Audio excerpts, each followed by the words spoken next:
I am so excited to have Adam Gellert here, founder and CEO of HiredHippo. Adam, we've had a chance to get to know each other over the years. Maybe you could start off to help our audience. So maybe you could share a little bit about your story and HiredHippo to help set the stage. Yeah, absolutely. Thanks for having me. So I'm Adam, founder and CEO of HiredHippo, as you just mentioned, and I've been in the recruiting space for the last 15 years. Essentially what HiredHippo does is it's a modern recruiting platform, and we make it super easy for companies and candidates to connect based on what they really care about without resumes. Works really just like a dating app, but much, much better. And so it's not Hungry Hippos, it's HiredHippo. And so, just taking my experience in recruiting over the last, well over a decade, to kind of figure out what was missing. And I think, the world needs to get to the space where candidates can actually be in the role that they actually should be in and that they really care about.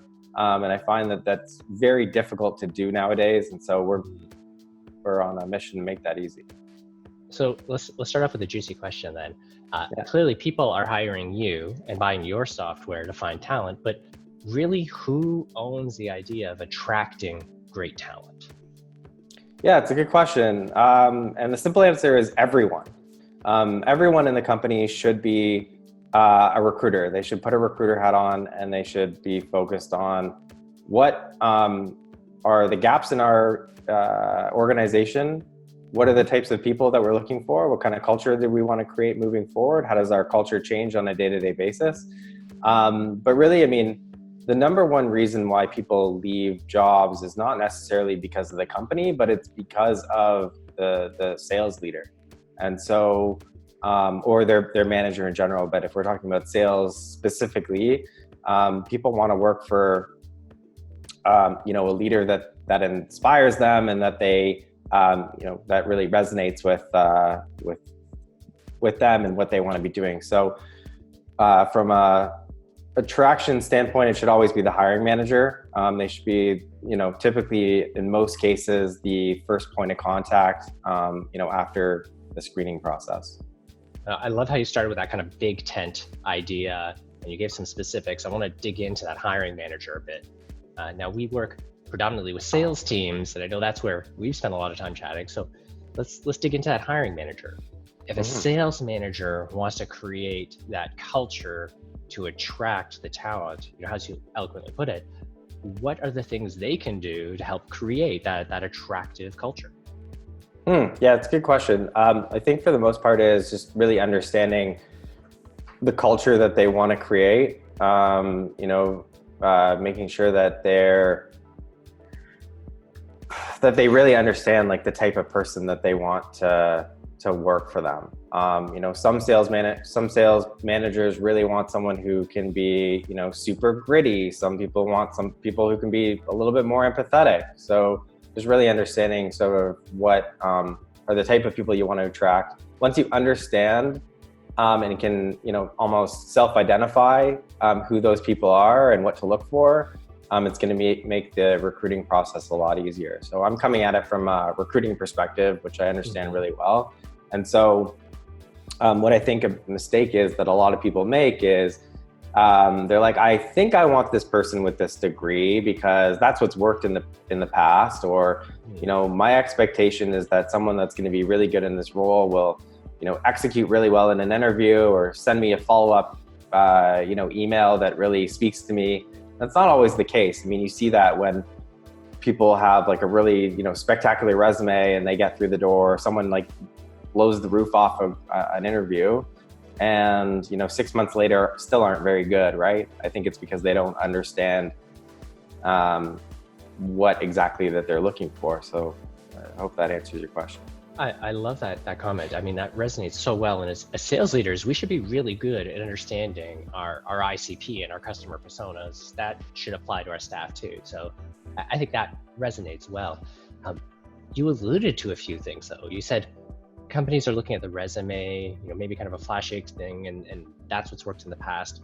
But it sounds like those aren't the best indicators. What are some of the other indicators that you've seen work better?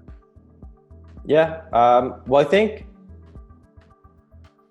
every role nowadays is like, it's an organism. It's ever evolving, new roles are popping up, and, in sales, it's different than, door-to-door sales that we did, a decade ago, right? So I think you really need to look at your environment, your customer, what's changing, and the type of people you're looking for. So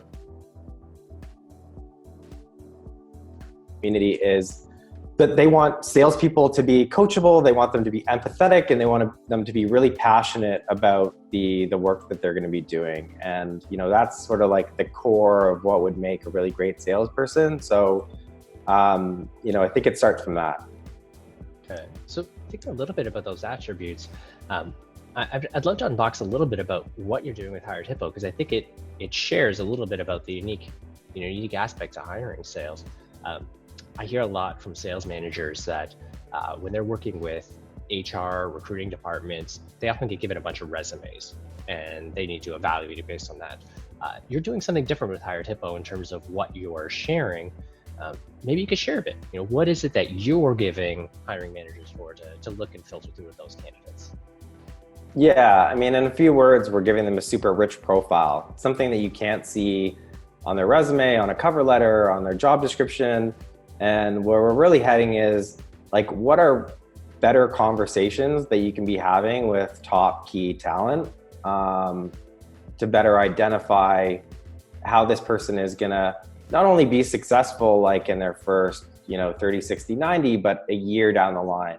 And so what people in society right now are caring about more than ever is working for companies like that have a certain type of impact. The job that they're doing is gonna, have some sort of certain impact. Everyone's looking for different things, but being able to identify what they're looking for is super, super important. And I don't think enough people look at that. So what we've done with HiredHippo is figure out, first, what do people care about? And second, do they have the skills to be able to execute on those things? And that's what you'll get from, creating a profile on HiredHippo as a candidate and also seeing candidates as an employer. That's fascinating. I like the inversion. I know filling out that profile from an employer's perspective felt a little unusual. That's not typically what we do. We create a job posting and then we toss it up on the internet and resumes magically appear. That's how it works, right? Yeah, what I really didn't like when I was like digging into, should we actually build this business, right? Like, what other tools are out there? And I thought there was a lot of other tools out there that focused on like, how do we figure out like what resumes are good and what resumes are bad, right? But, I wanted to think about it completely differently, which is like, resumes in general are bad because they're not standardized. Everyone writes different things. People are, expect different things from a resume. So both your profile as a candidate needs to be standardized to be able to say like, this candidate is, a better fit than this other candidate, and make it easy for companies to compare them. And also job descriptions, they're not standardized. Like, there's tools out there that, essentially like cut down what are the right words to attract other people, right? But I think we're trying to fix a broken system rather than create a new system. And that's what we wanted to tackle, which we didn't see was available on the market. So I think we spent a bunch of time talking about what an employer should be looking for. You have the unique opportunity to also see what it is that candidates are looking for because of your two-sided matching. Is there anything you can share about the information or the characteristics of the jobs that the candidates look at and care about the most?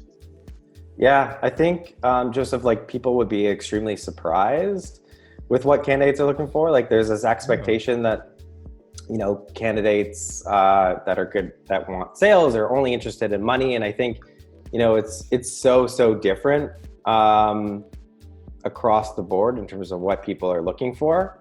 And so there's like three main buckets that we call them, which is, what's the job that I'm going to be doing? And what impact am I going to be making at that company? What's the compensation or benefits that I'm going to get from working there? And then what is the work environment, right, that I'm going to be going to? So is it a work from home environment, or is it going in and connecting with people? Obviously, typically right now in the space, it's a lot of work from home, but but yeah, I think it's different across the board. Everyone cares about different things depending on their, home environment, depending on how they want to accelerate their careers. So it's different. Awesome. So I'm really intrigued. One of the things when we speak to hiring managers, or one of the things that I often hear when I speak to recruiters is referrals are so valuable. That idea of, hey, if you've got existing employees, if they can refer somebody in, that's great, or even beyond. I'd love to unbox that a little bit. What are your thoughts on the best way to leverage referrals, and is there a right or a wrong way to leverage them? Yeah, it's a great question. I think in terms of referrals, it's obviously a great way to hire people, but not because they're a referral, because the relationship is already there. And building these relationships are the most important part of, a successful hire. So if you learn how to build relationships early with people within your space or the people that you're connecting with, then it's going to work out into a much better hire. So I'll give you an example.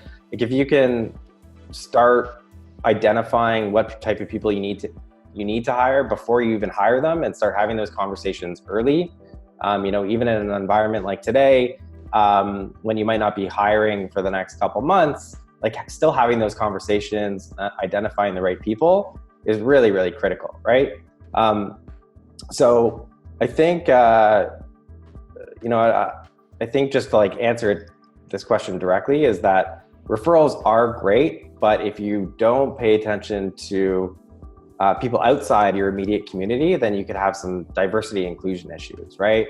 You might not see what you're not seeing because you're self-identifying into, what I think is a really good candidate right now, because these are the people that within my community we keep hiring, right? That's a great observation. The value of those referrals, what I heard loud and clear was that they shortcut that time to build a relationship. But I hear the strong cautionary comment about diversity. One of the things that I particularly, I was using the HiredHippo platform, was that it gave me the chance to chat with candidates, really quickly. I'd love to hear, when you think about that idea of building relationship, do you envision that happening inside a platform, like HiredHippo or otherwise? Or is it primarily once you get out of the tech platform and you're interviewing and chatting? For those sales managers who say, I want to build relationships with those candidates, what advice would you give them?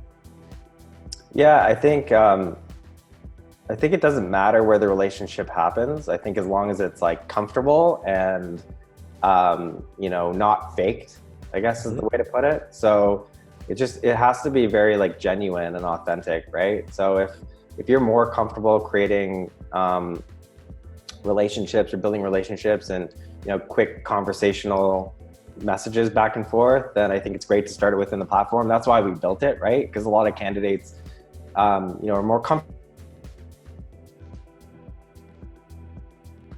How do you start that conversation before you eventually see is this worth me to go out on a date with this person, right? So, and I think on both sides of the fence, at the end of the day, it's just got to be a really good match. There's got to be a perfect balance of the scales.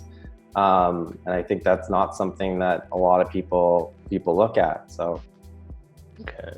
So I think we spent a lot of time talking about kind of the pre-recruiting and the recruiting process.